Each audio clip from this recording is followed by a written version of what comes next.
তো বন্ধুরা দেখেন, আমি এটা ব্যাটারিটা কানেকশন লাগিয়ে দিছি। আমি এটা এখন অন করে দেখব যে এটা কিরকম লোড নিতে পারে। প্রথমে আমি লোডটা একটু কম দিয়ে দিব, তারপরে লোডটা একটু বেশি দিয়ে দেব।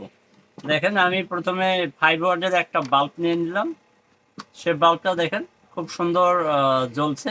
তো এখন আমি ওয়াটটা একটু বাড়িয়ে দেবো। এখন এটা 100 ওয়াট, 100 ওয়াটের বাল্ব নিয়ে নিছি আমি। এই বাল্বটা দেখি এটা কিরকম আসে।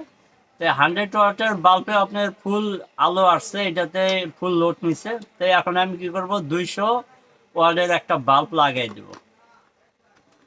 তো দেখেন, এটা 200 ওয়াটের বাল্ব লাগাইছি, এটাও আলোটা একটু কম আসছে। যেটুকু আশা লাগছিল তার থেকে অল্প কম আসছে। তার মানে বোঝা যাইতেছে যে 170-80 এম্পিয়ার আপনি 170-80 ওয়াট আপনার এটা লোড নিতে পারবে।